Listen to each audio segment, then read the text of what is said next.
तुकाराम महाराज की जय. जय जय रघुवीर समर्थ.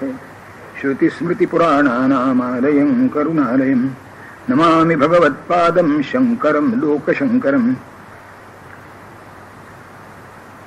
साधना मार्गामध्ये साधकाच्या अंतःकरणामध्ये वृत्तीमध्ये ज्या गुणांची आवश्यकता आहे त्याचं वर्णन चाललंय आणि त्यांना साधन चतुष्टय असं नाव आहे. त्यात एक आहे विवेक, दुसरं आहे वैराग्य, तिसरं आहे शमदमादी षटक संपत्ती, त्यातली पाचवी श्रद्धा. चाराचा विचार केला आपण, शम, दम, तितिक्षा आणि उपरती या चार गोष्टीचा विचार केला. आज श्रद्धेचा विचार करायचा आहे. श्रद्धेची व्याख्या भगवान शंकराचार्य सांगतायत की गुरु वेदांत वाक्येषु बुद्धिर्या निश्चयात्मिका सत्यम इत्येव सा श्रद्धा निदानम मुक्ती सिद्धये. गुरु आणि वेदांत शास्त्र यांच्या वाक्यावर ती संपूर्णपणे सत्य आहेत अशी बुद्धीची जी दृढ धारणा, तिचं नाव श्रद्धा. या दोन गोष्टी महत्वाच्या आहेत की श्रद्धा बुद्धीपेक्षा वेगळी नाही. बुद्धीची दृढ धारणा म्हणजेच श्रद्धा. स्वतःला बुद्धिवादी जे म्हणवतात त्यांच्या श्रद्धेशी जाऊन हार्डवेअर असल्यासारखं आहे. कुणीकडून तरी त्या श्रद्धेची टिंगलटवाळी करणे गबाळेपणा नसतो असं नाही, गबाळेपणा असतो. पण गबाळेपणाचा निषेध करणं निराळं आणि गबाळेपणाला एक नाव देऊन त्या संबंध श्रद्धेलाच निंदनीय ठरवणं निराळं. आज चालू आहे ते असं आहे.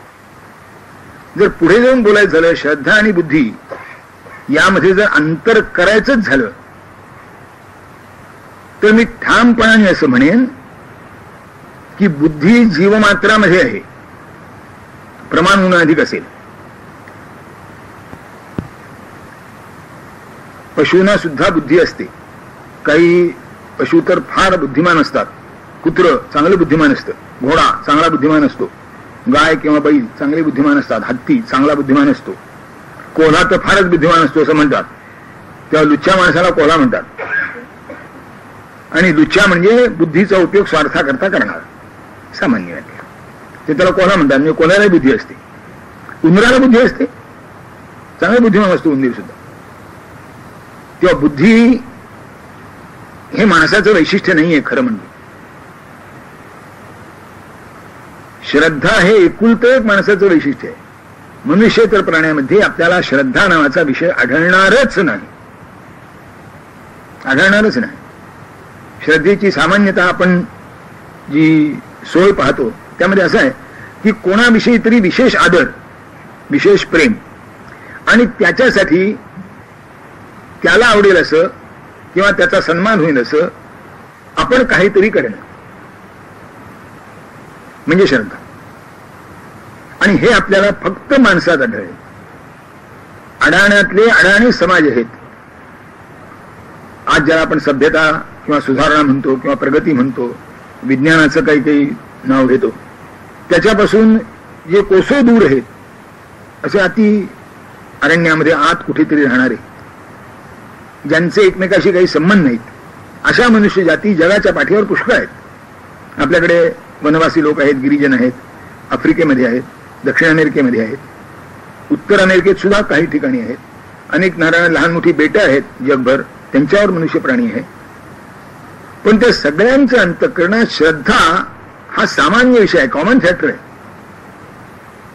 ती कुणी फरक असेल, कुणी एखाद्या झाडाला, कुणी एखाद्या पशुला, कुणी एखाद्या दगडाला, कुणी एखाद्या प्रतीकाला देव मानित असेल, पण त्याला देव मानून त्याच्या पूजेचा त्याचा काही एक प्रकार असेल आणि त्याला आपण मिळवलेलं काहीतरी अर्पण करणं, त्याला बली म्हणा किंवा नैवेद्य म्हणा किंवा पूजा करता काहीतरी अर्पण करणं म्हणणं, हे नाही अशी मनुष्य जात आपल्याला जगाच्या पाठीवर कुठेही आढळणार नाही. काही नाठाळ नास्तिक निवडक सोडले तर. पण आणखीन एक आश्चर्य करण्याची गोष्ट, हे नाठाळ नास्तिक आहेत ना, ज्यांचा कोणीतरी वैचारिक गुरु असतो. मग तो फ्राईड असेल, तो कार्ल मार्क्स असेल, तो सार्त्र असेल, तो हेगेल असेल, तो शोपेनहॉवर, कुणी त्याचं चित्र त्यांच्या घरात असतं, भिंतीवर लटकवलेलं असतं. एखाद्या विशेष दिवशी त्याला हार सुद्धा घातलेला आढळतो. उद्बत्ती लावली काय आढळते की नाही सांगतात ते, पण हार घातलेला आढळतो. त्याला मी विचारलं की मार्क्स हा नाठाळ होता, धर्माला अफूची गोळी म्हणत असे, त्याचं छायाचित्र तुझ्याकडे काय म्हणून? म्हणजे तुमच्या त्याच्याविषयी वाटणाऱ्या आदराचं प्रतीक न दुसरं काय? म्हणजे आदर हा तर सामान्य आहे. म्हणजे शंकराचार्यांचं किंवा ज्ञानेश्वरांचं किंवा पांडुरंगाचं चित्र लावलं म्हणजे तो तेवढा दुसटलेला, आणि मार्क्सचं किंवा फ्राईडचं किंवा हेगेलचं लावलं म्हणजे तो प्रतीक. हा काय बाबतपणा? चित्र लावणं एवढा एकच जर दोष असेल तर तो सामान्य सगळीकडे आहे. आपल्याला माहिती विवेकानंदांची गोष्ट आहे, ते एका संस्थेकडे कुठेतरी उतरले नाही, मी देवाला मानित नाही हे सांगण्यात हल्ली भूषण आहे लोकांना. मी देव मानित नाही, मी देवाची पूजा अर्चा काही कुठे भूषणाने मिळत होता, म्हणून त्यांची मिशी इंचभर वर जाते. मी देव मानित नाही, कुठे भूषण का? आणि मूर्तीपूजा तर नाहीच नाही. आणि त्याच्या उलट म्हणजे पांडुरंगाची मूर्तीपूजा हे परफेक्ट सायन्स म्हणतात. जगभर त्यांचं आता कार्य चालतं. म्हणजे एका बाजूला शास्त्रीजी मूर्तीपूजा परफेक्ट सायन्स म्हणतात, आणि दुसऱ्या बाजूला मूर्तीपूजा हे गावंढळपणाचं प्रतीक आहे असं म्हणणारे आहेत. दोन टोक आहेत. आपल्याकडे दोन्ही आहेत. तुम्ही दासबोध वाचलात तर आपण ज्यांना प्रतीक म्हणून देव मानतो ते सगळ्याची समर्थाने थोडी कोपरहळी मारून टिंगल केली. तांब्याचे देव, पत्र्याचे देव, लाकडाचे देव, दगडाचे देव, एक समाज त्याचा आहे. तेव्हा मूर्तीपूजेतला गवाळेपणा ही निराळी गोष्ट आहे, आणि भावानं कुणी मूर्तीपूजा करीत असेल तर गवाळ. आणि म्हणून भगवान गीतेमध्ये यो यो याम याम तनुम भक्ता श्रद्धयार्चितुमिच्छति तस्य तस्याचलाम श्रद्धाम तामेव विदधाम्यहम्. पुष्कळ आहे. म्हणजे त्याची वर्गवारी आहे की सात्विक यजन्ते सात्विका देवाः यक्षरक्षांसे राजसाः प्रेतान भूतगणांश्चान्ये यजन्ते तामसा जनाः. माणसाची सात्विक प्रवृत्ती असेल तो देवदेवतार्चनांची पूजा करतो, राजस प्रवृत्ती असेल तर यक्षरक्षसाची पूजा करतो, फार आपण नवसाच्या देवाची पूजा करतो म्हणून. आणि जे तामस आहेत ते भूतप्रेत वेताळांची पूजा करतात. जाखाई जोखाई मैराणी म्हैसाबाई तुकाराम महाराज याची टिंगल केली आहे ते देव असतात. आणि भगवान त्या कोणालाही नाकारीत नाही. लक्ष देण्यासारखं आहे. ते म्हणता यो यो याम याम तरुण भक्त, जो जो ठीक आहे, आणि मी काय करतो तस्य तस्याचलाम श्रद्धाम तामेव विदधाम्यहम्. त्याच्याच ठिकाणी त्याची श्रद्धा दृढ राहील असा मी प्रयत्न करतो असं भगवान म्हणतात. का? कुठे का होईना श्रद्धा आहे ना, त्यातला तेवढा अंश स्वीकार्य आहे. काहीच मानित नाही, तो काहीतरी मानतो. एक बुद्धिवादी होते, नास्तिक होते, भूषणाने मिरवायचे. माझी समाजवादावर श्रद्धा आहे म्हणायचे. काय बाबतपण आहे? ज्या समाजवादानं जगामध्ये कोणाचंही कल्याण केल्याची अजून नोंद नाही, कुठेही कल्याण झालं नाही. 70 75 वर्ष बंदुकीच्या धाकामध्ये 3 पिढ्या वाढवल्या तरी सुद्धा काही झालं नाही. आणि आश्चर्याची गोष्ट अशी, बंदुकीचं टोक जरा खाली झाल्याबरोबर पुन्हा चर्चेस उफाळून आली. 3 पिढ्याची श्रद्धा मारून टाकायचा प्रयत्न केला होता, ती मेली नाही. कशी मरेल? जशी माणसाची अॅनाटॉमी माणसाचं वैशिष्ट्य आहे, माणसाची फिजिओलॉजी माणसाचं वैशिष्ट्य आहे, तशी श्रद्धा हे माणसाचं वैशिष्ट्य आहे. ते फक्त माणसाचंच वैशिष्ट्य आहे, बाकी कुठेही आपल्याला आढळणार नाही. प्रामाणिक असेल तर ज्याच्यावर तुमची श्रद्धा असेल ते भगवंताचं स्वरूप आहे. प्रामाणिक असेल तर तिथेच वांधा आहे सगळा. हे मार्क्सवादी स्वतः मार्क्सवादी म्हणतात ना, त्यांच्याच बाबतीत असं लिहिलं गेलंय की समजा उद्याचं, म्हणजे जुनी गोष्ट आहे 25 वर्षापूर्वीची, की मार्क्स जर रशियामध्ये प्रगट झाला तर त्याला गोळी घालती मिळेल, नाही तर कॉन्सन्ट्रेशन कॅम्पमध्ये पाठवते. कारण मार्क्सवादाचा सगळ्यात विरोध जर कोणी केला असेल तर तो रशियात झाला. कारण मार्क्स एक वाक्य मोठं लक्षात ठेवण्यासाठी त्यांनी आज पुष्कळ गोष्टी मानल्या, काही बरोबर काही चुकीच्या, काही ठीक आहे. त्याची काही अर्थशास्त्राविषयी विचार करण्याची एक दृष्टी आहे, अर्थशास्त्राचा विचार करण्याची एक दृष्टी आहे महत्वाची. त्या दृष्टीपुरता विचार करून जर मार्क्सचा कोणी अभ्यास केला तर अडचण काही नाही. पण यांनी पहिलं काय सांगितलं मार्क्सनी, की कम्युनिस्टांच्या हातात राजवट आल्याबरोबर सैन्य आणि पोलीस विरघळून टाकलं पाहिजे. आणि सैन्य आणि पोलीस सगळ्यात क्रूर आणि दक्ष कुठे असेल तर ते फक्त कम्युनिस्टांच्याच राज्यात असतं. आहे की नाही मार्क्सला ओळख घालण्याचा प्रकार? भगवान म्हणतात की तुमची ज्याच्यावर श्रद्धा असेल, जिथे श्रद्धा असेल, अगदी मार्क्सवर असेल तर मार्क्सवर प्रामाणिक, तेवढ्या प्रमाणात तरी तुमचं कल्याण झाल्याशिवाय राहणार. कारण शेवटी असे राजस कल्याण, सात्विक तामस कल्याण, सात्विक कल्याण यामध्ये आकाश पाताळाचं अंतर राहणारच. पण तामस कल्याण तरी तुम्हाला मिळेल. आणि हे सुद्धा कोण करतो? भगवान म्हणतात सतया श्रद्धया युक्त तस्याराधनमीहते लभते च ततः कामान. हे राजस तामस काम मयैव विहितान हितान, ते मीच दिलेले असतात. म्हणजे तुम्हाला मैराणी म्हैसवाईकडून जरी नवसाला पावलं असं वाटलं तरी नवसाला पावतो तो परमात्मा. ते मैराणी आणि म्हैसाबाई त्याचं मीडियम असतं, एवढंच काही माध्यम असतं, त्यातून येतो. कारण तुमची श्रद्धा किती आहे, काय आहे, तिथे कुठेतरी कॉन्टॅक्ट जुळला पाहिजे ना.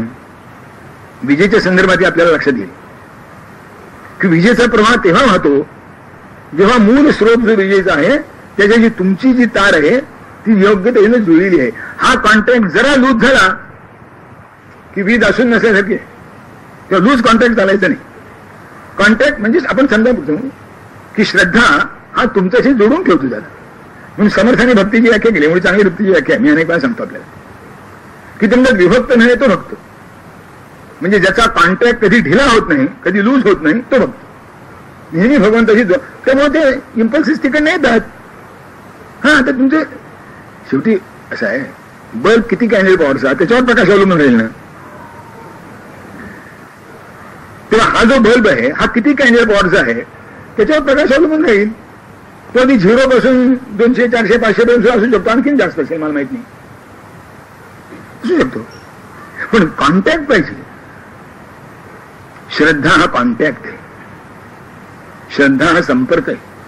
तो असेल तर ते तुमच्यात येईल, नाही ते यायचं नाही. आणि मग त्याचे प्रकार मग ते म्हणून निश्चयात्मिक. आता असं नाही, गुरुचं वाक्य ज्याला तुम्ही गुरु मानायची चूक केली असेल तो, आणि वेदांत मी शास्त्र, आता तो जे सांगेल ते 100% प्रमाण. शंका राहू शकते, संशय राहता कामा नये. या दोन्हीमध्ये थोडं अंतर आहे, समजून घेतलं पाहिजे. शंका म्हणजे समजत नाही म्हणून समजून घेण्याची इच्छा ती शंका, आणि पटत नाही तो संशय. दोन्हीमध्ये अंतर आहे. शंकेचं अधिष्ठान अज्ञान आहे आणि संशयाचं अधिष्ठान अहंकार आहे. पटत नाही म्हणजे त्याच्यापेक्षा मी स्वतःला बुद्धिमान समजतो. शंका मला समजत नाही, ठीक आहे, अज्ञान असू शकतं. तेव्हा गुरु आणि वेदांत यांच्या वाक्यांच्या बाबतीत अगदी 50 वेळा विचार करून ठरवलं पाहिजे, 100 वेळा विचार करून ठरवलं पाहिजे की मला शंका आहे का संशय आहे. संशय असेल तर मी चुकलो, शंका असेल तर अडचण काहीच नाही. मला हे समजलं नाही हो म्हणू शकता, म्हटलं पाहिजे. त्याबद्दल लाज धरायची काही कारण नाही. भीड कोणाची धरू नको. अरे कुठे नाही जाऊ, गुरु कुठे, काय कारण, गुरु पुढे जाण्याचं काय कारण, काही कारण नाही. जे काय काय कशाकरता लाजायचं. पुन्हा ते सुद्धा तसंच आहे. असं कसं तुला समजत नाही, इतका कसा मूर्ख तू, असं म्हणतील. याच्यापेक्षा काय होईल. आता अहंकार कसा पहा ना, म्हणजे विचारायचं गुरुला आणि तो तुला समजत नाही, मूर्ख, इतका कसा मूर्ख तू, असं म्हणतील. आता काय काय म्हणतील मोठे. अरे गुरुला मूर्ख म्हणत तू काय काय म्हणेल. फाडतात एखादा रागवून अंगावर 4 वेळा सांगितलं कसं लक्षात येत नाही तुझ्या, असं म्हणेल. ठीक आहे म्हणेल, पण न विचारण्यात जे स्वतःचं नुकसान आहे ते सगळं जाईल ना. म्हणून गुरुचं वाक्य तो काय असं आहे. गुरु हा एक विचित्र प्राणी आहे, तुम्हाला सांगतो. वेदांत वाक्यात जशी विसंगती आढळते आणि मग अधिकार भेदानी, परिस्थिती भेदानी, प्रवृत्ती भेदानी त्यांची संगती लावून घ्यावी लागते, तसं पुष्कळ गुरुच्या सांगण्याचं आणि वागण्याचं असू शकतं. तो कोणाला काय सांगेल याचा नेम नाही. तो जसं सांगेल तशी कृती करणं महत्वाचं. हा शंकाला तर आपण आता सांगितलं, विचारायला काही हरकत नाही. काय सगळं सांगता हे विचारायला हरकत नाही, पण त्याला सांगणे हे झालंच पाहिजे, तो झालंच पाहिजे. काही संस्थांमध्ये असं आहे म्हणतात की खाली चर्चा चालतं, होय नाही चालतं, पण ते वरून आलं की मग सगळ्या शंका बाजूला राहतात म्हणे. मला माहित नाही, पण असं सांगतात. तसं वरून आलं की मग ते सगळ्या शंका गेल्या, मग ते जसं सांगितलं असेल तसं. चांगली गोष्ट, यालाच अनुशासन म्हणतात. कारण हे जर नसेल, प्रत्येक मनुष्य जर विचारितच बसला हे कसं हे कसं हे कसं हे कसं, तर तो संशय झाला. आणि म्हणून ती इंग्रजीत एक म्हण आहे, soldier should not ask where and why but to do and die. सैन्याला जर यशस्वी व्हायचं असेल तर कुठं आणि का हा प्रश्न त्यांनी विचारता कामा नये. जिथे सांगितलं असेल तिथे, किती त्या जागेवर मृत्यू येईपर्यंत. नाही तर सैन्य तरी यशस्वी व्हायचंच नाही. सैन्याचं यशच मी याच्यावर अवलंबून आहे. शंका बिंका नाही तिथे, शंका सुद्धा नाही, संशय नाहीच नाही, शंका सुद्धा नाही. जा म्हटलं नाही गेलं पाहिजे. मग ते कोणते एक सैनिकांची गोष्ट सांगतात ना, इंग्रजीमध्ये कविताच होती, ते नाव मी बरोबर आठवलंय. काय हा, एक अशी काही कविता होती की ते सेनापतीची आज्ञा चुकीची होती ती, पण त्यातला कुणी मागा आला नाही, ते सरळ गेले.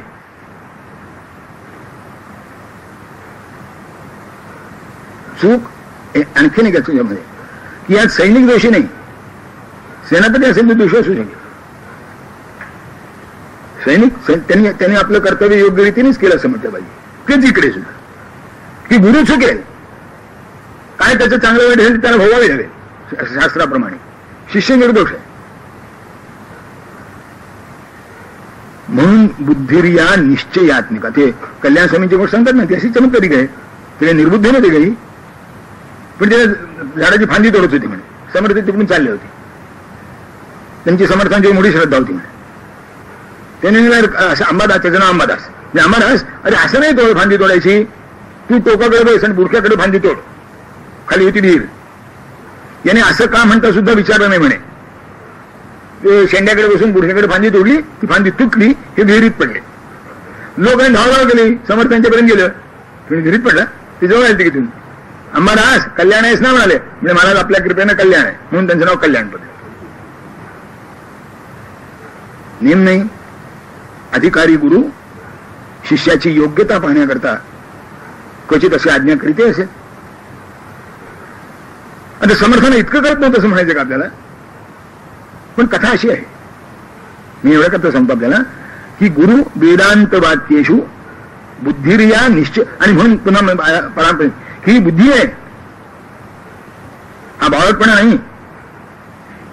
हा एक आहे, गुरु करताना आणि शास्त्र निवडताना 100 वेळा प्रश्न विचारला पाहिजे की करू का नको, करू का नको. केलं मग आता चॉईस संपला, आता चॉईस नाही. आता तो सांगेल ते प्रमाणे, तो चांगला वाईट श्रेष्ठ कनिष्ठ कसा असेल तसा. आमचे दादा या बुवाबाजीच्या फार दुरित होते. त्यांनी कोणत्याही बुवाला त्या काळातल्या बाकी ठेवला नाही, सगळी उलटी सुलटी केली. पण त्याचा शिष्य कोणी झाला तर त्याला ते सन्मानाने वागवीत. आणि जर त्यानं विचारलंच, आपल्या गुरुची आज्ञा जशी असेल तसं कर असं सांगतो. गुरुला नावं ठेवत असताना सुद्धा हे लक्षात ठेवण्यासारखं. मी आपल्याला आत्ता सांगितलं की यातली श्रद्धा हा जो अंश आहे तो शेवटी परमेश्वराशी जोडलेला असतो. म्हणून यो यो यामयाम तनुम भक्ता श्रद्धेयार्चित. यामयाम त्यात अपवाद नाही. जे काही तुम्हाला श्रद्धास्थान वाटेल ते सगळं तिथे तुम्ही जोडलेले असला पाहिजे. ते जे जोडणं आहे, कारण शेवटी गुरु हा गुरु नसतो. आपल्याकडे जे गुरु ब्रह्मा, गुरु विष्णू, गुरु देव महेश्वरा म्हणायचं असतं ना, तेव्हा त्या प्रतीकाच्या माध्यमातून आपण उपासना त्याची करतो. गुरु साक्षात परब्रह्म तस्मै श्री गुरुवे नमः. ते समोरचं जे प्रतीक, जसं मग अशी विवेकानंदांची गोष्ट सांगतामध्ये राहिली ना, प्रतीक हे प्रतीक खरं, पण त्या प्रतीक ज्याचं आहे त्याच्याविषयीचे सगळे भाव अंतःकरणात त्या प्रतीकाकडे पाहिलं म्हणजे उद्बुद्ध होतात. त्याची वाट काय. ती माझी देवावरण मूर्तीपूर्वी श्रद्धा आहे म्हणून जेव्हा तो संस्थानिक म्हणाला तेव्हा विवेकानंद ठीक आहे म्हणाले. ते आता राजवाडा दाखवत होते. ते मोठं त्यांचं सभागृह होतं, त्यांचं दरबार हॉल. त्यामध्ये त्यांच्या पूर्वजांची चित्र लावली होती. चांगल्या चित्रकाराकडनं काढून गेले. आजोबा, पणजोबा, वडील अशी चित्र होती, मोठी होती. ते हिंदतान त्यांच्याकडून हुजरा होता, श्रीमंतांचे होते. त्याने त्या हुजऱ्याला विवेकानंदांनी जवळ बोलत इकडे, आणि त्याच्या आजोबाचं चित्र होतं त्या राजाच्या. विवेकानंद म्हणे या चित्रावर तुझ्या हुजरायला म्हणाले, या चित्रावर थुंक म्हणाले. आता त्या बिचाराला कापरं भरलं की आपला राजा ज्याला आदराने बोलवतो तो संन्यासी सांगतो, बरं राजेसाहेब समोर, राजेसाहेब काय महाराज स्वामीजी हे काय सांगता तुम्ही, काय सांगता तुम काय सांगतो, माझ्या आजोबांची चित्र मिळते. आजोबा कुठेच मिळत तुझ्या आजोबाचे, मला तर कापड आणि रंग यायचे, दुसरं काही दिसतच नाही. कापड आणि रंग, कॅनव्हास आणि त्याच्यावर रंगाचे फरफटे, फरफटेच की नाही शेवटी, भले त्या फरफटीतने भिवया, नाक, मिशा, कपा काहीतरी जन्म, पण फरफटा पुष्कळ गुणाक्षर नाही आणि त्या फरफट्यात नाही.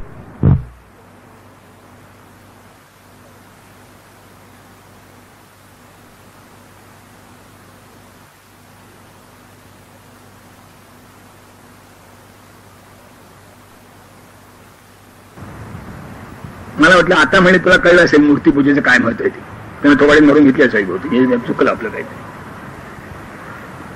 की आजोबाच्या चित्रावर कसं थुंकता कामा नये, त्यात आजोबा नाही माहीत असताना सुद्धा ते कापड आणि रंगाशिवाय दुसरं काही नाही, पण त्याचं जे सादृश्य, साम्य, त्याच्यामुळे चित्र, ते जे सगळे आहे. अरे किती वेळा आठवणीची वस्तू असते, लेखणी असते, त्या अंगातलं तो कुर्ता असतं, एखादा अंगरखा असतो, एखादं चप्पल असते पायातली, पण ती आजोबांची आहे, ती गुरूंची आहे, ती मोठ्या आदरभावाने सांभाळलेली असते.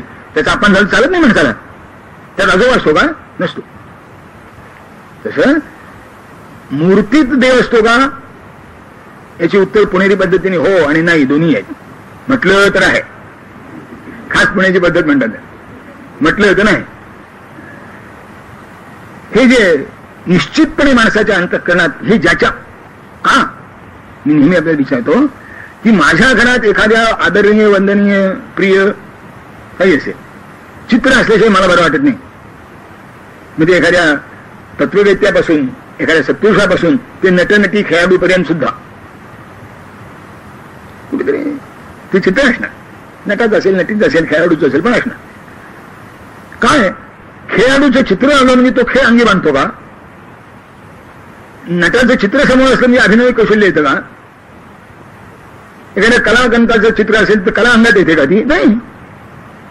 पण त्याच्या कलेविषयीचा आदर त्याच्या त्या चित्रातून व्यक्त होत असतो. आणि हे फक्त माणसात आढळतं की नाही. मी आता गमतीने विचारतो की गोठ्यामध्ये गायी बैल बांधलेले असतात, एका तरी गायी बैलांना असं म्हटलंय का की नंदीचं प्रतीक इथं ठेवलं तर मी गोठ्यात राहतो, नाही तर नाही राहणार प्रयोग करून. घोड्याच्या पानं असतात, त्या रेशीचे घोडे तर त्याचे म्हणजे त्यांचं भाग्य तर मला सामान्य उच्च मध्यमवर्गीय सुद्धा वाटायला येत नसेल, इतके ते घोडे मस्त चैनीच असतात. पण त्यांच्या त्या घोडशाळेमध्ये उच्च श्रवाचं चित्रावून लावा तर मी रेसमध्ये पळतो, नाही तर पळणार नाही. त्याला नमस्कार केल्याशिवाय रेसमध्ये पळण्याचा मला जोर येणार नाही, असं होतं. काही जमत नाही त्याचं. मी आपल्याला मगाशी सांगितल्यासारखं की श्रद्धा आहे एकुलते एक माणसाचं वैशिष्ट्य, एकुलता एक. हा, आता ती किती असावी, चांगली असावी, विकसित असावी, विकसित नसावी, त्याकरता तुमचा त्याग कसा असावा, कसा, हे बादाचे विषय आहेत. पण श्रद्धा एवढंच माणसाचं वैशिष्ट्य आहे. बुद्धी हे एकमात्र माणसाचं वैशिष्ट्य नाही. कित्येक वेळा सामान्य, ज्याला आपण मंदबुद्धी मनुष्य म्हणतो, त्याच्यापेक्षा जनावर सुद्धा अधिक हुशार असतात. आणि म्हणून पुष्कळ मनुष्य समोर दिसत असताना असं काय गाढवासारखं, असं पण एखाद्या माणसाला विचारतो. आता समोर मनुष्य दिसतोय, गाढवाला का म्हणतो, त्याची बुद्धीच तेवढी आता काय करणार, त्याला जे समजतं ते त्याला समजत नाही पुष्कळ. म्हणजे बुद्धी हे माणसाचं वैशिष्ट्य नाही, ते आहे म्हणून तो संशोधन झाले. पण आणखीन एक प्रश्न विचारतो, संशोधक जेव्हा प्रयोगाला आरंभ करतो तेव्हा तो बुद्धीवर अवलंबून करतो का श्रद्धेवर अवलंबून करतो का. अगदी सूक्ष्म विचार करून सांगा की एखादा नवीन काहीतरी शोधून काढायचा आणि तो प्रयोग करतोय ते सिद्ध करण्यासाठी किंवा ते प्राप्त करून घेण्यासाठी, त्याचा जो प्रयोग होतो, तो जो प्रयोग यशस्वी का यशस्वी हा प्रश्न नाही राहणार. पण आरंभ जो होतो ते यातून होईल या भावनेने होतो का यातून होणार नाही या भावनेने होतो. अजून सिद्ध तर व्हायचंय.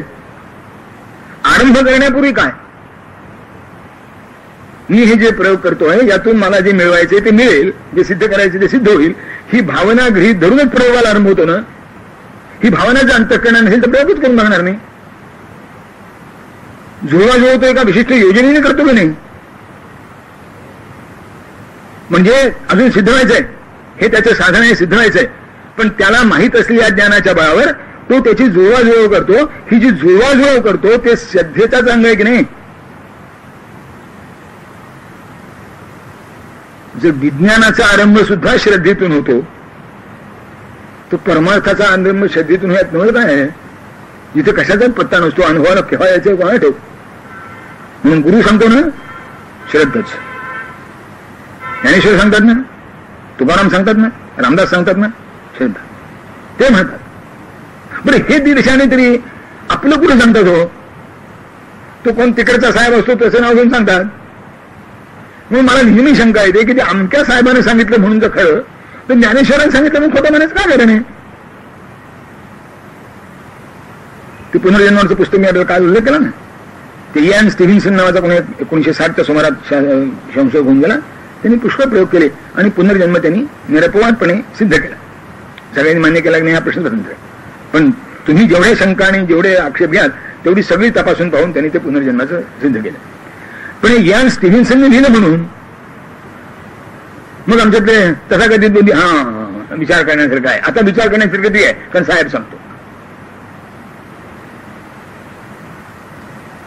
ही जे त्याच्यावर विश्वास ठेवतात तू इकडे का नाही ठेवी. एकूण विश्वासच जर ठेवायचा, अनुभवाला तर येतच नाही. विश्वास ठेवायचा तर गुरुवर का नाही ठेवायचा, वेदांत शास्त्रावर का ठेवायचं नाही. म्हणून शंकराचार्य म्हणतात की गुरु वेदांत यांच्या सांगण्यावर जी निश्चयात्मक बुद्धी आहे. निश्चयात्मक काय की हा सांगतोय ते सत्य आहे. हा सांगतोय ते सत्य आहे. आणि सत्य शब्दाची व्याख्या एकदाच समजून घेतली पाहिजे. जे त्रिकाला बाधित ते सत्य, जे रोज बदलतं ते सत्य नव्हे, जे केव्हा तरी सत्य असतं केव्हा तरी नसतं ते सत्य नव्हे. त्याला मग घटना म्हणा. मग ते changes of the scale of the observation आहे. ठीक आहे. Phenomenon changes with the scale of observation. पण फिनॉमिनन चेंजेस रियालिटी नव्हे. Reality differs from the phenomenon. ते वेगळं आहे.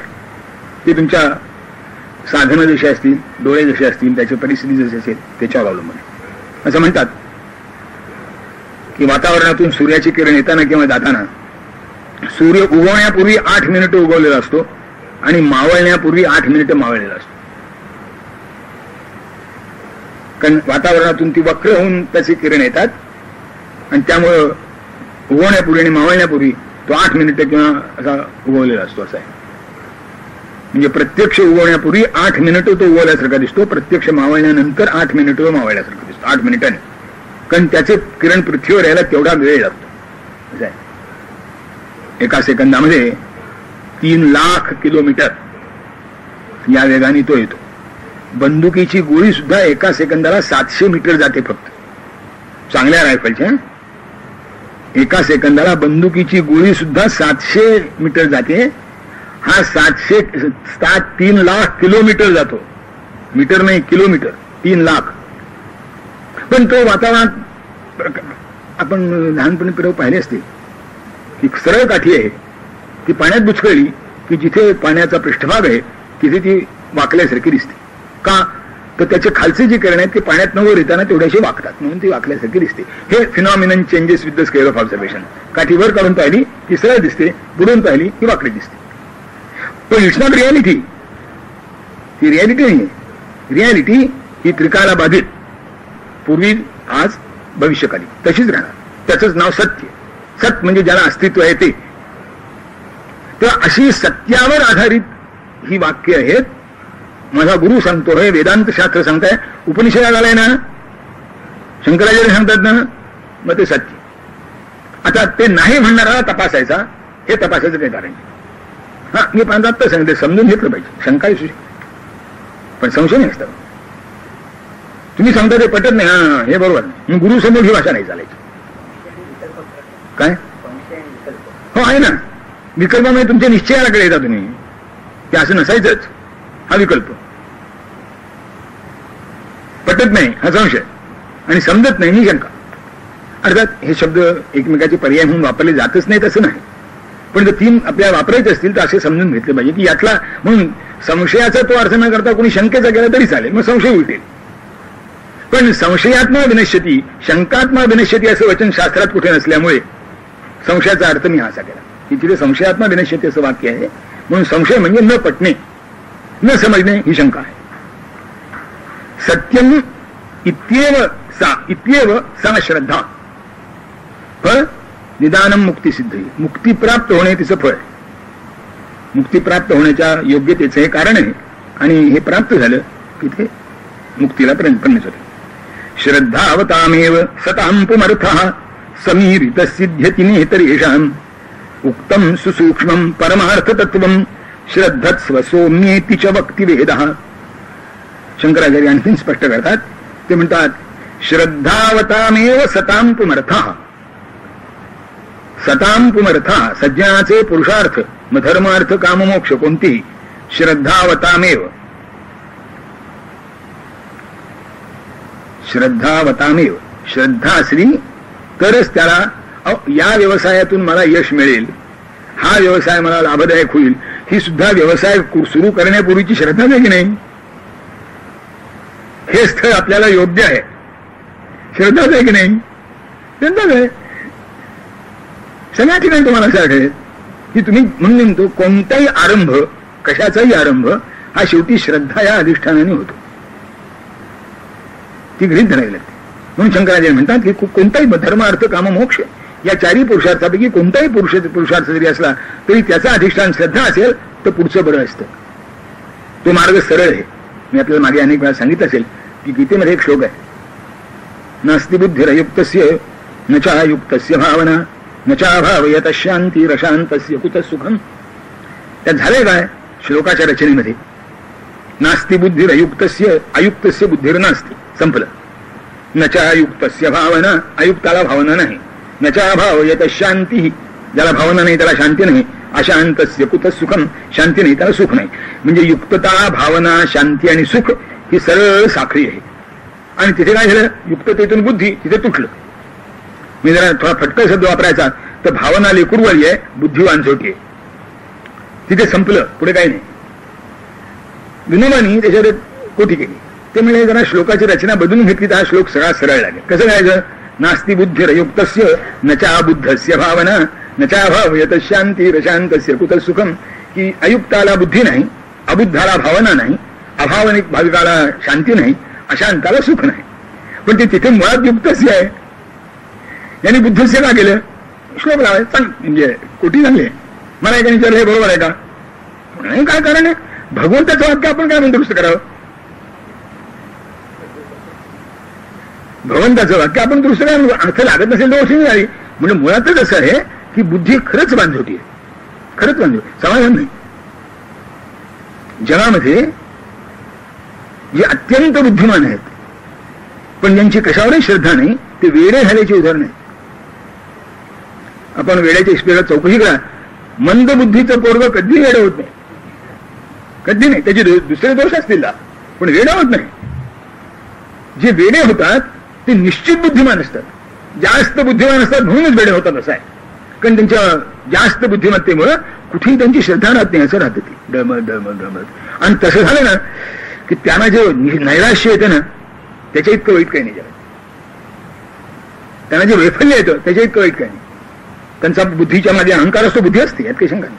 बुद्धीच्या मागे अहंकार असतो आणि त्या अहंकारापुढे त्या बुद्धीचं कार्य होत नाही की उंचून पडलेली माणसं जशी नक्कीच हाडं मोडतात तसं होतं त्यांचं. आणि याच्या अंतर्गत भावना तणाव कसं होतं, त्याच्यातच पॅराशूट असतो, खाली येतो पण अलगद खाली येतो पॅराशूट बंद आल्यासारखं. कारण त्याला आधार आहे त्यामुळे तो कोसळत नाही. पडला तरी धीरे धीरे पडतो. कारण यो या श्रद्धस्स एवशः भगवान सांगतात, ज्याची ज्याच्यावर श्रद्धा असेल तो त्याचं रक्षण करतो. आता एक आहे ह्या प्रामाणिकपणा गृहीत आहे, तो पुन्हा पुन्हा विचारायचं कारण नाही, तो गृहीत आहे. तो जर नसला मग काहीच पाहिजे नाही. म्हणून श्रद्धावतामेव पुमर्थ सिद्धी, सगळे तुमचे पुरुषार्थ आहेत ते ज्याच्या अंतःकरणात श्रद्धा आहे त्यालाच प्राप्त होणार. समीरित सिद्ध्यति नेत्रेषां पुमर्थ सतां पुमर्था समीरितः. श्रद्धावतामेव सतां मात्र एक शब्द आणखीन शंकराचार्य वापरतात, सतां पुमर्था न तो असतां न तो दुर्जनानां सज्जनानामेव. कारण सज्जन प्रामाणिक आहे, दुर्जन प्रामाणिक नाही. आणखीन एक गोष्ट लक्षात ठेवली पाहिजे, वेडा प्रामाणिक असतो. वेडा प्रामाणिक असतो, फक्त शास्त्रसिद्ध नसतो. युक्तिसिद्ध नसतो, पण असतो प्रामाणिक. पण हा दुर्जन जो आहे ना, त्याच्या इतका अप्रामाणिक कोणी नाही. तो केव्हा काय बोलेल, कसं, त्याला त्याचा स्वार्थ एवढा एकच श्रद्धेचा विषय. सगळे त्याच्या आज जसे ते खुर्चीच्या माध्यमात सगळ्या गोष्टी चालतात की नाही. हा, आज एक भाषा मी बोलत नव्हतो, दुसरीची तिसरीची, म्हणून काय बिघडलं, अरे अरे काल एक, आज एक, उद्या दुसरा, हे काय प्रकार, शेवटी खुर्ची. म्हणून शंकराचार्य म्हणतात सता की जो सज्जन आहे, जो प्रामाणिक आहे, निष्ठावंत आहे, त्याचे सगळे बहुमत. आणि आपल्याला खरंच सांगतो, अशी याची श्रद्धा असते ना, त्याचं ब्लड प्रेशर सहसा वाढत नाही. कारण डोक्याला स्ट्रेस आणि स्ट्रेन येतच नाही त्याच्या. इतर माणसं जेवढा उद्योग करतात तेवढा तोही करतो, इतर माणसं जेवढी बुद्धी वापरतात तेवढी तोही वापरतो, पण जो श्रद्धावंत आहे त्याला त्याचा ताण येत नाही. आणि हा जो आहे या ताण आल्याशिवाय राहत नाही. कारण याचा यशापयशाशी गुंतलेलं राहतं आणि हा मुक्त संगोनहमवादी असतो. म्हणून धृत्युत्साह दोघांचे सारखे असले तरी यशापयशाशी गुंतलेलं नसल्यामुळे आणि हा मृत्युत्साह अहमवादी नसल्यामुळे डोकं शांत, ताप नाही. पण लोकांच होतं श्रद्धावाला. म्हणून भगवान शंकराचार्य म्हणतात की असं आहे, व्यवहारातल्या, मला एक इमानदारीने सांगा, ज्या डॉक्टरकडे तुम्ही जाल त्याचं प्रत्येक औषध लॅबोरेटरीमध्ये तपासून देणार का? डॉक्टर चुकतो की नाही? चुकतो. कित्येक वेळा त्याच्या ज्ञानाचा दोष असतो. तो जी औषधं वापरतो त्या औषधाचे सगळे इन्साईन आउट त्याला कळलेले नसतात, इंडिकेशन कॉन्टॅक्ट म्हणून त्याला कळलेले नसतात. इतकंच नाही तर औषध निर्माण करणारा ती कळू नये अशीच व्यवस्था करून ठेवतो. अतिशय दोष नसतात त्यात. मागून त्या एंटोव्हायफॉर्मचं बाहेर आलंय की एकाही एंटोव्हायफॉर्म इतकं लोकप्रिय होतं, इतकं लोकप्रिय होतं की याचं विचारता सोय नाही. कुणी आला पेशंट की एंटोव्हायफॉर्म, कुणी आला पेशंट की एंटोव्हायफॉर्म. आता त्याचे 100 दोष प्रगट झाले. आता ते याच्यातनं काढून गेलं. आपल्या देशात गेलं की नाही मला माहिती, पण परदेशातनं गेलं. आपल्या देशात गेलं की नाही माहिती. हा, आपल्यात नाही गेलं ना. पण तुम्ही जेव्हा तरुण होता तेव्हा वापरत होता की नाही भरपूर. हा, आता 50 उलटल्यावर मग जरा कमी झालं, कारण तिकडे कमी झालं म्हणून. अतिशय पोट घेण्यावरचं एक चांगलं औषध होतं, पण बाकी दोष अतिशय होते. मी एवढ्या करता सांगतो आपल्याला की डॉक्टर म्हणाला तू हे घे म्हणजे घेतो की नाही. त्या औषध विक्रेत्याची लुच्चीगिरी लक्षात घेऊन सुद्धा की ते असे फसवतात. त्या आता अलीकडच्या त्यामध्ये ते व्हिटॅमिन एच्या प्रकरणात, ते एंट्रोव्हायफॉर्मच्या प्रकरणात, आणखीन काही प्रकरणामध्ये परदेशावर मोठे खटले झालेले आहेत. त्याची मारामारी सुरू आहे आणि औषध विक्रेत्यांनी ते जिंकलेले आहेत बहुतेक. किंवा क्वचित शरणागती करून तो प्रकरण मिटवलंय, काहीतरी झालंय. पण डॉक्टरने औषध घेऊन दिलं म्हणजे गोळी गिळता की नाही. मग गुरुने सांगितलेलं का गिळत नाही? डॉक्टरची गोळी जर असे काम होऊन न करता घेता तर शास्त्रानं गुरुने सांगितलेली का नाही घेत. हा, जसं डॉक्टर तिच्या पदव्याबरोबर आहेत की नाही पाहता, 4 लोकांना विचारता का हो कसा आहे, तेव्हा ऐकून जाता न जाता. तसंच गुरुच्या बाबतीत होतं. नाही तर अगदी पाहायला की कोणी करतो, कुणीतरी ऐकलं असतं, काहीतरी वाचलं असतं, हा म्हणतो तो म्हणतो, मग ते त्याच्यात स्पर्धाही चालतात. प्रत्येक आमचा गुरु चांगला म्हणतो याची काही ओळखता नाही होते, हे सगळं होतं. पण हे सगळं आधी मागून आता गेलं. असं आहे, आपल्याकडे विवाह संबंधालाच घटस्फोट मान्य नाही. निदान प्रेमविवाह तरी मान्य नसावं, निदान असं म्हणतो. पण आता त्याच पुष्कळ कौतुक आहे. म्हणजे आपल्याकडे अजून तितकं आलं नाही. परदेशात त्याचं असं किती झालं ते माहिती. शामराव देव सांगत होते ते नवीन नवीन तिथे गेले होते म्हणे. एका त्यांच्या सहकार्याचं काहीतरी लग्न होतं आणि याने आपल्या दुसऱ्या सहकार्याच्या आपल्या लग्नाला जायचंय ना, तर तो म्हणला तुझा मला काय आहे. अरे आपल्या एवढा रोजच्या बैठकीतला मी तर नाही. अरे त्याचं हे 6वं लग्न आहे. मला काय कौतुक त्या लग्नाला जायचं. म्हणजे त्या लग्न शब्दातली चव गेली की नाही. तसं आहे, एकदा पत्करलं की निभावलं पाहिजे. म्हणून मी आपल्याला सांगितलं की दोष असलाच जर खरोखरीच तर तो गुरुला बाधतो, शिष्य सुरक्षित आहे, त्याला दोष काय. ते कसं व्यवहार कसं दिसतो असं नाही तसं असं. म्हणून शंकराचार्य म्हणतात की श्रद्धावतामेव सताम पुमर्था. सज्जनाला श्रद्धेचं फल हे पुरुषार्थाच्या रूपाने मिळतच, त्यालाच मिळतं फक्त स्वतःमेव. कारण स्थूल गोष्टीत सुद्धा तुम्हाला श्रद्धे वाचून चालत नाही. मी आता सांगितल्यासारखं वकिलावर विश्वास ठेवता की नाही की ड्राफ्टिंग असं केलं पाहिजे, तुम्ही चर्चा करू शकता, पण शेवटी निर्णय वकिलाचा की नाही ड्राफ्ट असा केला पाहिजे, प्रिस्क्रिप्शन असं असलं पाहिजे त्याचाच की नाही. तो बिल्डर कॉन्ट्रॅक्टर काय जे असेल तुम्ही आपल्या कल्पना सांगा, पण शेवटी तो म्हणेल ते डिझाईन की नाही. हे जसं बारीक सारीक गोष्टीमध्ये आपण व्यापाऱ्याकडनं आपण एखादा वस्तू आणतो, सीड पॅकेटमध्ये आत काही गडबड नसते असं थोडंच आहे, पण सील पाहिलं म्हणजे आपण आता हे निर्दोष, तिथं चोरी नसेल असं कशावरून. कारण आता भ्रष्टाचार इतका बोकाळलेला आहे की ती सीड तरी खरं असत नाही, कोण काय काय मार्ग नाही. पण आपण असं जर नाही असं ठरवलं तर एक दिवस कसे जगाल तेवढं एकदा बघा, बाकी तर राहिलं बघा. एक दिवस सुद्धा थोडं जगता येत नाही.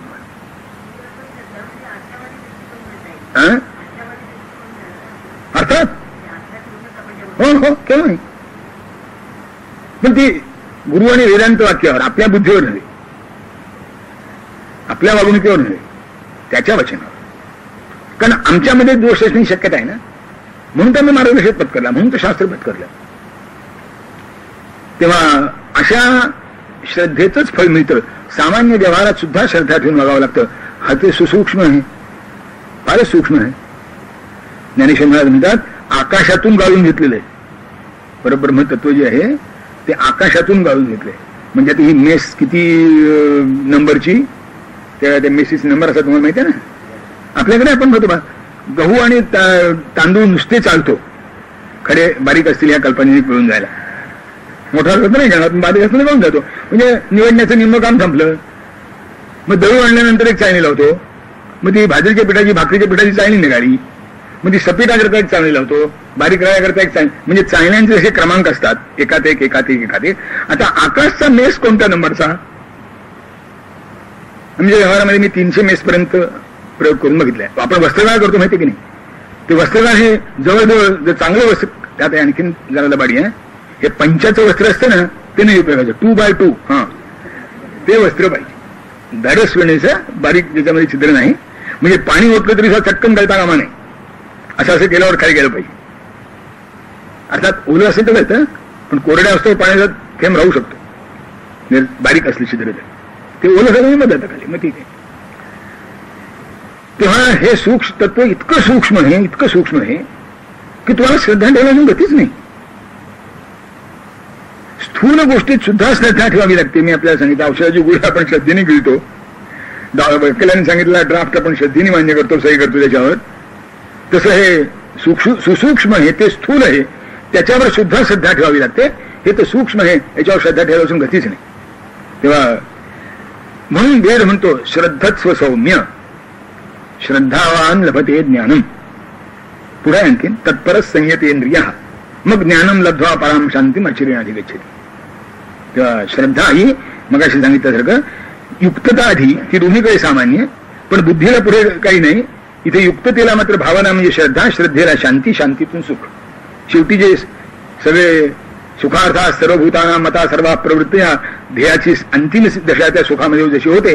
आता कशाला सुख बनवतात पुन्हा आणखीन वाद, पण शेवटी सुख. कुणीही प्रवृत्त होतो तो सुखाच्या भावनेने प्रवृत्त होतो, यातून मला सुख मिळेल या भावनेने प्रवृत्त होतो. म्हणजे सुखामध्ये अंतिम स्थिती आहे ती युक्ततेपासून सुखापर्यंत सरळ ओळीने जाते. मध्ये भावना म्हणजे शांता, ती तशीच असली पाहिजे. बुद्धी अशी असणारच नाही, म्हणून ते वेळे होतात. शंकराचार्य म्हणतात की यासाठी वेद म्हणतो श्रद्धत्स सौम्य. हे सौम्या म्हणजे जेंटलमन. सौम्य शब्दाचा अर्थ जहजर असं म्हणायचं जेंटलमन. जेंटल शब्दाचा अर्थ मर्यादित, शांत, संयत असा आहे ना. तेव्हा हे सौम्य, सौम्य किंवा सौम्य, हे सौम्य श्रद्धत्स्व श्रद्धा ठेवीत जा असं वेद सांगतो. तो या करता सांगतो का हे सूक्ष्म आहे, स्थूल सुद्धा कळत नाही. सूक्ष्म कसं आहे, श्रद्धाविहीनस्य तु न प्रवृत्ती प्रवृत्ती शून्यस्य न साध्य सिद्धी अश्रद्धेयवाभियताश्च सर्वे मज्जन्ति संसार महासमुद्रे. आता मग मी सांगितलं सगळं की श्रद्धा विहीनस्य न तु प्रवृत्ती. श्रद्धा नाही म्हटलं की प्रवृत्तीच नाही.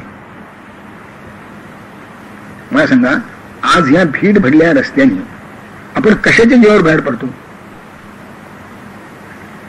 पुन्हा नक्की परत या भरोशावरच की नाही? काय खात्री आहे? बरं, डोळ्याने पाहतो की नाही?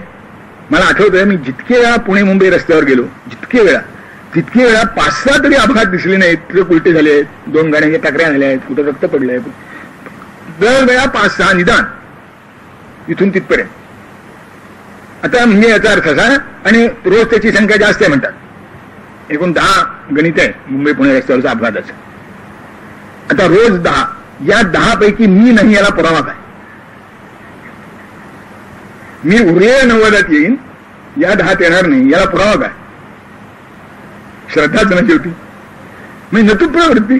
तुम्ही बाहेर पडता ते श्रद्धेच्या बाहेर पडता. मग तुम्ही श्रद्धेच्या जीवावरच बाहेर पडतात, नाही तर गर्दीच्या रस्त्याने जाणारच नाही. आणखी नाही म्हणजे गमतीचे, ज्याच्या घरात अपघात होतो, ज्याच्या घरात, तो दुसऱ्याशी बाहेर पडतो की नाही? पण नवरात्र बसू द्या आणि अपघात होऊ द्या, नवरात्र नाही संपलं तर मला विचार. मी अनेक अभ्यास सांगितले की आमचा एक मित्र होता, त्याच्याकडे नवरात्र असायचं. आणि त्या नवरात्रामध्ये त्याच्या कोळशामध्ये रोज नवीन पक्वान, आणि म्हणून आम्ही त्याच्याकडचं नवरात्र केव्हा येतं ही वाट बघत असतो. आणि त्याची आई मोठी उदार होती, तिच्या घरी गेलं की मला आलाच म्हणायची, आज असं केलंय का, उद्या ये, असं आमंत्रण द्यायचे. म्हणून म्हणजे पुन्हा आगंतुपणा करावा लागायचं नाही. एकदा गेलं की मग आगंतुपणाची गरज नाही. आज काय होईल मला माहित नाही, पण जुनी गोष्ट सांगतो. पुढे पुढे काही दिवस तो कुठेतरी गेला. एका गावात आमची गाठपणीने नक्की नवरात्र होतं. मी जर म्हणाले तुझ्या नवरात्र असे नाही, म्हणलं आमचं नवरात्र बंद झालं. काय रे बाबा? ते म्हणलं आमचं नवरात्र बसलं आणि आजी मेली. आजी वर्षे 85. आता 85 वर्षाची म्हातारी नवरात्रात मेली तर नवरात्र बंद झालं या कारणे. तर मला काय राहावं नाही, मी थोडा खोड्या म्हणजे काय, तुमच्याकडे कुणी झोपत नसेल, सगळे उभ्या उभ्या जो भिंतीच्या कोपऱ्यात झोपले असेल. का बरं? म्हणजे मला आतापर्यंत असा अनुभव आहे की जी माणसं सगळी मरतात ती होते अंतरुणावर आडवी मरतात. उभ्या उभ्या काही सहसा कोणी मरत नाही. किंवा ज्याच्या घरात मनुष्य मेला, तो जर आडवा मेला असेल तर त्यापासून झोपणं बंद केलं पाहिजे. म्हणजे कशाकडे सांगतेस तू? म्हणजे तुझ्या नवरात्राच्या संदर्भात सांगतोय.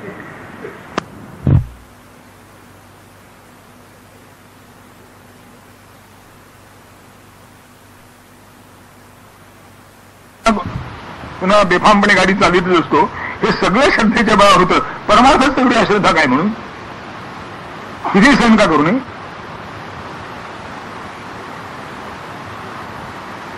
तुमची जी प्रवृत्ती आहे, कोणतीही प्रवृत्ती, ती श्रद्धावतामेव.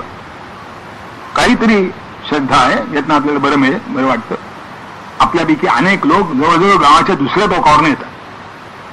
इतक्या लांब कशाला येतात? कुठेतरी हात असा आहे म्हणूनच ना. तिथे काय प्रयोजन आहे? शंकराचार्य तेच सांगतायत की श्रद्धा विहीनस्य न तु प्रवृत्ती. ज्याच्या अंतःकरणात श्रद्धा नाही तो प्रवृत्तच होत नाही. हा, आता ती किती उत्कट, किती सौम्य हा प्रश्न मुद्द्याचा. आता पुढच्या त्या मोक्षाच्या प्रकरणात येईल थोडस. प्रवृत्ती शून्यस्य न साध्य सिद्धी. प्रवृत्तीच झाली नाही तर साध्याची सिद्धी होईल कशी? स्वयंपाकाला आरंभ कराल तर अन्न पाण्यात पडेल ना. स्वयंपाकाला आरंभच केला नाही. आपल्याला माहितीये का की त्या चारवाकाचं जे खंडन केलंय एका तर्कपंडितांनी, ते म्हणून चांगलं केलं. चारवाक प्रत्यक्षाशिवाय काही मानित नाही, आणि स्मरण हे प्रत्यक्ष नसतं. तो केव्हाचा तरी जुना अनुभव असतो, प्रत्यक्ष नसतो. म्हणजे ते एक तऱ्हेचं अनुमान आहे. स्मरण हे एक तऱ्हेचं अनुमान आहे. आणि हा चारवाक अनुमान किंवा शब्द हे प्रमाण मानित नाही, फक्त प्रत्यक्ष प्रमाण मानतो. तर त्याच्या घरी हा तर्क पंडित गेला. परिचय होते त्यांचे. या म्हणाले जेऊ आपण. चला जेवण झाले. पुन्हा दुसऱ्या जेवला, चला म्हणे जेवायला जाऊ. हा विचारतो कशाला? म्हणजे जेवायला कशाला हा काय प्रश्न आहे? जेवायला कशाला हा काय प्रश्न आहे का? म्हणजे का नसावा? आणि म्हणजे पण काल जेवलो नाही का? काल जेवलो म्हणाले. आज जेवावं याला कारण काय? आज जेवावं याला कारण काय? ते म्हणजे जेवणाला बरं वाटतं, काल वाटलं होतं, आज बरं वाटलं, या पुरावा काय? तू आपला अनुभव कालचा सांगतोयस. तुझ्या प्रत्यक्ष प्रमाणामध्ये काल बसत नाही. आत्ता इंद्रियार्थ संयोग असेल तेवढाच बसायचा. इंद्रियांचा विषय आणि इंद्रिय ग्राहक दोन्ही समोरासमोर असली म्हणजे प्रत्यक्ष. कालचं प्रत्यक्ष आज काय कामाचं? तो म्हणा असं काय आकांड तांडव करतोस, मी आकांड तांडव करीत नाही म्हणा, तू प्रत्यक्षवादी कसा मूर्खपणा करतोस ते तुझ्या दर्शनावर, की तुला अनुमान मानावंच लागतं. प्रत्यक्षावर तुझे काल जेवणा असेल, आज तुला जेवताच यायचं नाही, प्रत्यक्षवाद्याला जेवताच यायचं नाही. काल तांदूळ शिजवले, आज भुसा शिजून प्रयोग करून बघितला पाहिजे. पुन्हा तांदूळ शिजला कामा नाही. जगातले सगळे पदार्थ संपले म्हणजे पुन्हा मग तांदळावर घालतो ते होती नाही. एक दिवस भुसा, एक दिवस वाळू, एक दिवस आणखीन काहीतरी माती, काहीतरी रोज मिळाला केलं पाहिजे, प्रयोगच करायचा. तांदूळ शिजवावा हा काय प्रकार आहे? कशा करता तांदूळ शिजवाय? श्रद्धाविहीनस्य न साध्य सिद्धी. ज्याला प्रवृत्ती नाही त्याला पुढे सिद्धीही नाही, तो मध्येच अडकला पाहिजे. मग आता अलीकडचे लुच्चे आहेत ना, ते चारवा काळा प्रत्यक्षानुसारी अनुमान मान्य होतं. अरे अनुमान प्रत्यक्षासाठी झाली कसं? आधी अनुमान का आधी प्रत्यक्ष? हे प्रत्यक्षानुसारी होणार आहे याला पुरावा काय?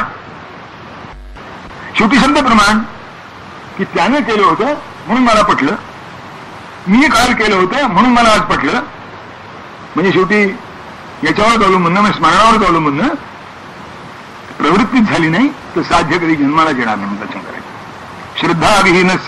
श्रद्धाविहीनस्य न तु प्रवृत्ती, प्रवृत्तीशून्यस्य न साध्य सिद्धी, अश्रद्धयैवाभिहताश्च सर्वे मज्जन्ति संसार महासमुद्रे. संसार महासमुद्रामध्ये जे दुःख भोगतात ना, ते जे अश्रद्ध असतात तेवढेच लोक दुःख भोगतात. हा एक फक्त आहे की काही काळ हे दुःख हे त्यांना कळत नाही. ते प्रकृती मुळात ठणठणीत असली म्हणजे अपथ्य बाधत नाही, त्यातला प्रकार आहे. मुळात जर प्रकृती ठणठणीत असेल तर याला जितक्या काळात बाधतो तितक्या काळात त्याला बाधत नाही, कारण त्याची प्रतिकारशक्ती चांगली असते, शरीराची कार्यक्षमता चांगली असते, तेव्हा तेवढं अपथ्य त्याला सहन होतं. पण तेवढं अपथ्य सहन होतं म्हणून त्याचं अपथ्यत्व जातं असं मात्र नाही. पण आज जो भाषा वापरतात असो, तो देवावर श्रद्धा ठेवीत नाही, त्याचं कसं बरं चाललं, आणि आम्ही एवढं देवदेव करतो तर आमचं असं का, असं माणसं विचारतातच. हे पुन्हा संशयाचंच प्रकरण आहे, शंकेचं नाही, संशयाचं आहे. कारण कोणत्याही दोघांचं कधी सारखं असत नाही. आणि म्हणून कृष्णमूर्ती आधी तळमळून सांगायचे नो कम्पॅरिझन. त्यांची 4 विधानमुडी चांगली होती, no comparison, no identification, no justification, no condemnation. तुलना करू नका, तादात्म्य पाहू नका, समर्थन करू नका, निंदाही करू नका, ऍक्सेप्ट ॲज इट इज, जसंच्या तसं स्वीकार. आता हे श्रद्धत्वच झालं की जसंच्या तसं स्वीकारणं हे सुखाचं आहे. हे श्रद्धत्वच आहे की नाही शेवटी? तेव्हा असं समजायचं कारण नाही. आपल्याला मात्र मधनं शंका येतात, आणि ज्याला शंका येतात त्याची तळमळ नाहीशी होत नाही, एवढ्याशिवाय बाकी त्याच्या पदरात काही पडत. तो तळमळत नसतो श्रद्धावान, आणि हा श्रद्धा नसलेला तळमळत. त्याचं असं माझं सगळं, त्याचं असं माझं असं. आता काय असं नाही ना. तेव्हा श्रद्धेच्या प्रकरणामध्ये शंकराचार्य अत्यंत स्वच्छ शब्दात घेतात की दुःख त्याच्या वाट्याला येतं ज्याच्या अंतःकरणात श्रद्धा नसते. मी तुला खरंच सांगतो, वेडा इतका घातक रोग नाही. तसा वेडा सुखी असतो, वेडा तसा सुखी असतो. पण मला खरंच सांगा की वेडातलं सुख मान्य आहे का? मूर्ख सुखी असतो, मूर्खपणातलं सुख मान्य आहे का? इग्नरन्स म्हणजे मूर्खपणा नाही. It is foolish to be wise, there ignorance is bliss असं म्हणतात. की अज्ञान हे जिथे बळदाई असतं तिथे शहाणपण असणं. पण शहाणपण म्हणजे बुद्धिमत्ता नव्हे, ती इन्फॉर्मेशन आहे. इन्फॉर्मेशन ना. आपण एक प्रयोग करू ना. अगदी तान्हमूल कड्याच्या टोकावर धरास, त्याला चक्कर बिक्कर काय येत नाही, आपोआप फिरावं. चक्कर का पडलं तर काय होईल हे भय त्या कड्याच्या टोकावर मला वाटतं, त्याला ऐकायला वाटत नाही. हे इग्नोरन्स इज ब्लिस, एवढ्या पुरतं जाईल. पण खरंच इग्नोरन्स चांगला का? खरंच मूर्खता चांगली का? खरंच वेड चांगलं का? नाही. दुःख झालं तरी चालेल पण वेड नको. अज्ञानातलं सुख हे चांगलं खरं सुख नाही, ज्ञानात सुख झालं तरी चालेल. आता ज्ञानात सुख न होण्याकरता वेदांत आहे, वेदांत तर होण्याकरताच आहे. की ज्ञानी असाया आणि सुखी असा.